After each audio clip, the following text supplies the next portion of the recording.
Vazhdojmë të qëndrojmë së bashku në ekranin e televizionit të UTA në këtë festë të bukur të Bajramit. Ne sot kemi marrë rrëfime personale të ftuarve që kishim sot në këtë studio. Sot ne kemi një ish nxënëse e medreses, Mersiha Leshi, dhe sot është studente në Fakultetin e Mësusisë. Faleminderit që pranuat të jemi këtu së bashku me mua dhe me Dafi. Faleminderit shumë për ftesën, është kënaqësi që jam sot këtu me juve në televizionin të UTA-s. Së pari, ju uroj juve festën e bukur të Fitër Bajramit, duke shpresuar që Allahut na i ketë pranuar adhurimet tona, na i ketë bërë kabull agjerimin, namazin dhe çdo ibadet që e kemi bërë gjatë muajit të shenjtë të Ramazanit, dhe lut Zotin që ky Bajram t'ju ketë gjetur secili nga juve shëndoshë mirë dhe të rrethuar me begatit e Zotit xhaleshanuhu. Faleminderit. Nuk ishte hera parë që të kemi në studio, herën e kaluar ke fol pak më tepër për veten, ndërsa sot kemi përzgjedhur një temë të bukur, që është vlerat e respektimit të prindërve në Islam. Se çfarë vlerash ka. Sot do të flasim për këtë temë. Na thuaj pak, çfarë ne kuptojmë?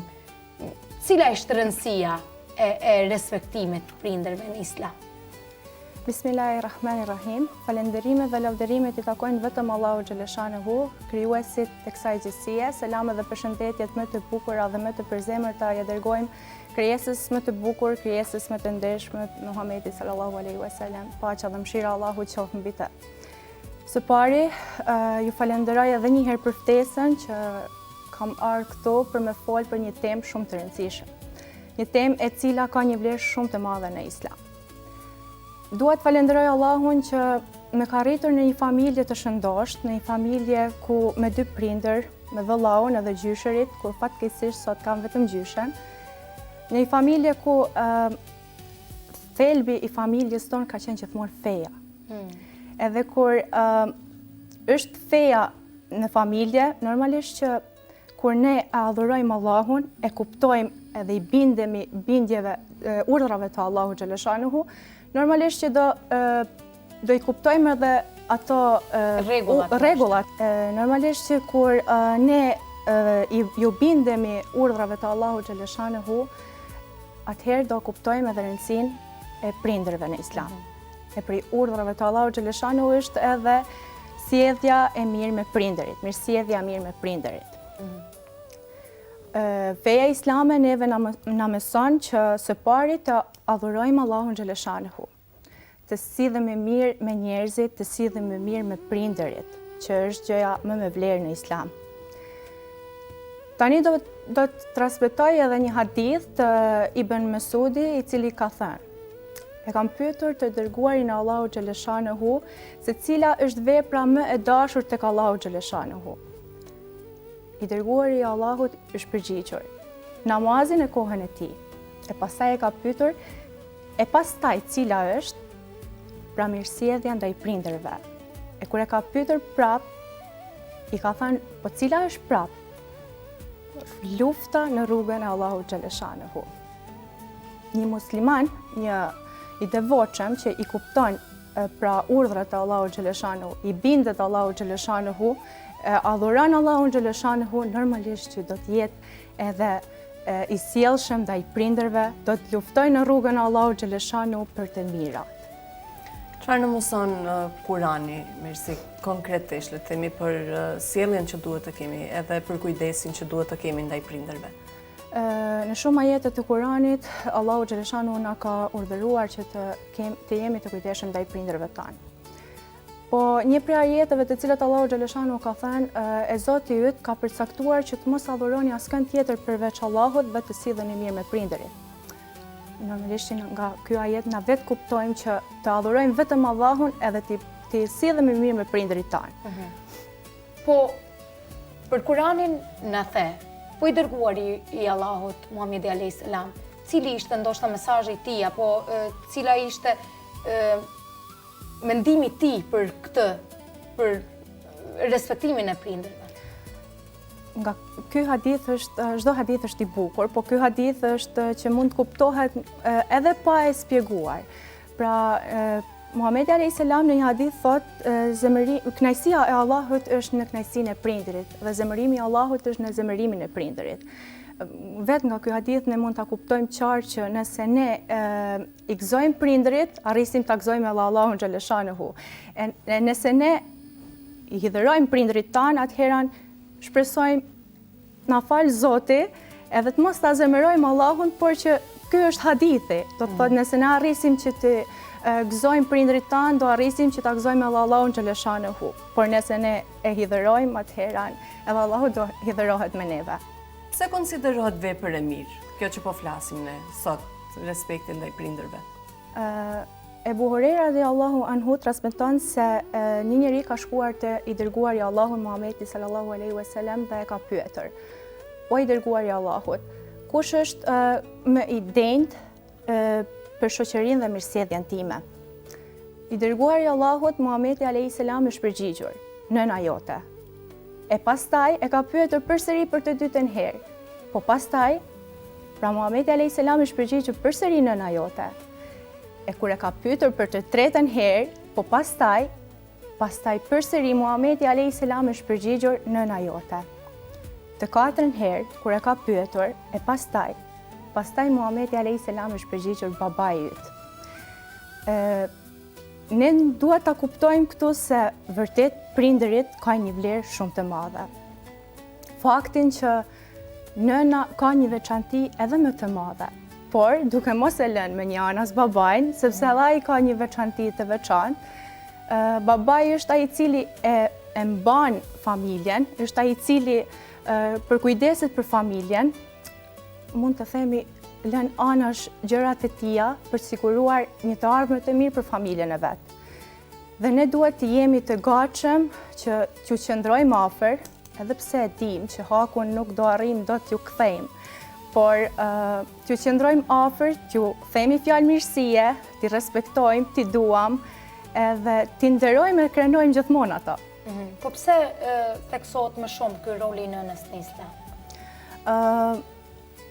Nëna është, siç e thash edhe më herët, nëna ka një rëndësi shumë të madhe në Islam, po këtu dua të tregoj edhe një histori të një sahabeut I cili së bashku me nënën e tij ka shkuar në qape.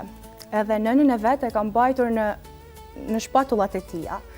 Mirë po, ai ka thuar edhe poezi për nënën e vet duke thënë që unë do jem shërptori nënës time deri që kjo të ketë jetë, deri që të ketë ymen.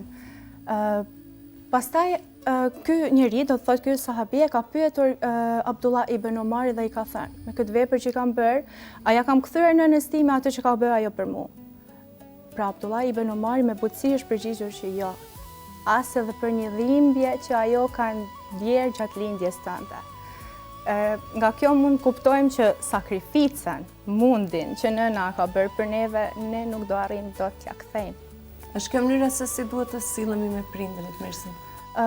Po, unë mendoj që nëse ne nuk do arrijmë t'ju kthejmë, po do e kuptojmë një ditë.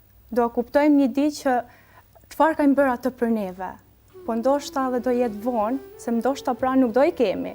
Po do e kuptojmë shumë mirë, ndoshta edhe ndonjëherë normalisht, se njerëz si jemi, ndoshta edhe ndonjëherë ndodh ndonjë keq kuptim me prindrit, ndodh ndonjë fjalë. Si jemi ideal, Po, e vërtet. Ndodh ndonjëherë. Po pastaj ndalemi, stepohemi dhe mendojmë ajetet se cilët Allahu xhaleshanehu I ka zbritur. I kujtojmë edhe ndalim e mendojmë pse ne ta zemërojmë Allahun xhaleshanehu. Po kërkojmë halal prindërve edhe normalisht që urojmë që prindrit jenë kënaqur me neve, uroj që prindrit jenë krenar me neve, se e di që nuk do arrij dot edhe këto fjalë që po I them, ndoshta, jo ndoshta, po janë shumë të pakta për atë që ato meritojnë. Po si mund të arrijmë të krenojmë prindrit? Cilat ndoshta janë ato vepra që mundemi t'i bëjmë krenar, flas në Islam? Prindrit krenohen me pak. Neve ndoshta na duket se kur po bëjmë diçka shumë pak për to, po ato vërtet krenohen me pak. Ato krenohen faktin kur ne fillojmë ato hapat e para në shkollë, ato notat e mira që ne I marrim, prindrit janë shumë krenarë dhe nderohen me atë notë që unë e mora. Krenohen për sukseset tona, për arritjet tona. Krenohen kur i shohin fëmijët e vet që flasin mirë me të tjerët, i shohin fëmijët e vet që sillen mirë me të tjerët, respektojnë të tjerët, sepse ato e shohin veten e tyre tek ne, e shohin që ajo ishte merit e tyre. Unë uroj që çdo prind të jetë krenar me fëmijën e vet. Uroj që çdo fëmijë, absolutisht që çdo fëmijë është krenar për prindrit e vet. Po lutim Zotin, ne luftojmë që t'i bëjmë krenar prindrit tonë, t'i nderojmë ato edhe normalisht që shpresojmë inshallah ta fitojmë atë që ne dëshirojmë, edhe shpërblimin të Allahu xhaleshanehu. Sipas teje dhe sipas asaj që ti e di, cilat janë, le të themi, pasojat nëse nuk respektojmë prindrit tanë? Mos respektimi i prindërve në Islam mund të na sjellë shumë dëme, sepse faktin që ne mund të adopsojmë edhe imamin ton, mund të adopsojmë besimin ton, për faktin që ne duhet të respektojmë ato urdhrat që Allahu xhaleshanu na ka urdhëruar me to. E nëse ne nuk arrisim të respektojmë ato urdhra dhe të zbatojmë ato, atëherë do na adopsohet edhe besimi jon, imami jon. Mos respektimi ndaj prindërve uroj që mos jetë shkak që ne devijojmë nga besimi jon, por të reflektojmë me veten tonë edhe të respektojmë prindrit edhe një herë, se uroj që mos tjetë mos respektimi të askush. Si ndikon respekti ndaj prindve në familje, në shoqëri? Kjo pyetje është një pyetje shumë e bukur. Respekti në familje ndikon edhe në mënyrë pozitive, por mund të ndikojë edhe në mënyrë negative. Po unë tani do marr këtë anën pozitive, sepse duhet të jetë, së pari duhet të jetë e forcuar familja. Duhet që fëmia të jetë në gjendje ta ndëgjoj prindërin e vet, ta ndëgjoj familjen e vet. Kur fëmia ndëgjon prindërin e vet, ai është në gjendje dhe t'i respektoj ato. Atëherë unë mendoj edhe diçka që respektimi i prindërve vlen edhe për brezët e arshëm. E pse them këtë? E them sepse kur fëmia e sheh prindërin e vet, si kujdeset për prindërit e tij, pra për gjyshrit e vet, atëherë edhe fëmia do marr këtë shembull dhe do vazhdojë në të ardhmen të kujdeset për prindërit e vet. E ta marr tash këtë anë negative, që uroj që mos tjetë të asnjë familje, kur për shembull fëmia e sheh prindërin e vet që kujdeset keq për prindërit, për gjyshërit e tij, atëherë edhe për fëmijën ky është një shembull i keq. Edhe uroj që mos tjetë. Po kjo mendoj që shkon edhe tradit. Të thotë kur e sheh prindrin që kujdeset mirë, atëherë ai e vazhdon edhe tradit kështu vazhdon respekti ndaj prindërve. Por kur nuk e ke më një prind, apo të dy, le të themi ka situata, si ta vazhdojmë të respektin ndaj tyre? Kjo temë e cila e kam folur sot është vërtet një temë delikate. Dhe unë vërtet e falenderoj Zotin që i kam të dy, por ka njerëz që si kajnë. Ka njerëz që ndoshta kajnë vetëm njërin edhe jetojnë me tjetrin. Ne duhet që t'i përkujtojmë ato me dua, t'i përkujtojmë me leximin e Kuranit. Po t'i përkujtojmë ato duke i respektuar edhe njerëzit që ato kanë lënë pas, që ta mbajmë atë miqësinë.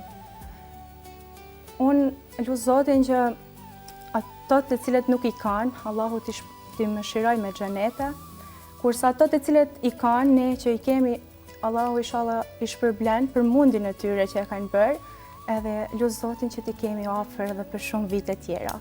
Mersi, diçka të fundit, Jonida tha je studente e mësuesisë. Po. Tani ne mësuesit jemi rritur me ato idenë që i kemi prindër të dytë. Je gati ti jesh për ato të veçlit ti si një prindër i dytë në shkollë?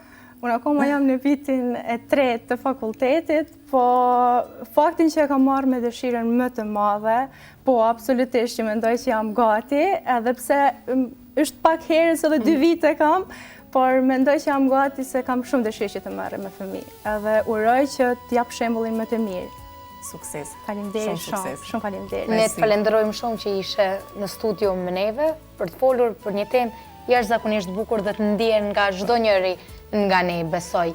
Unë falenderoj edhe shikuesit e ekranit të televizionit të UTA që qëndrojnë gjatë gjithë ditës me neve, vazhdoni të qëndroni të stacionuar për të vijuar edhe me materialet e tjera kushtuar kësaj feste.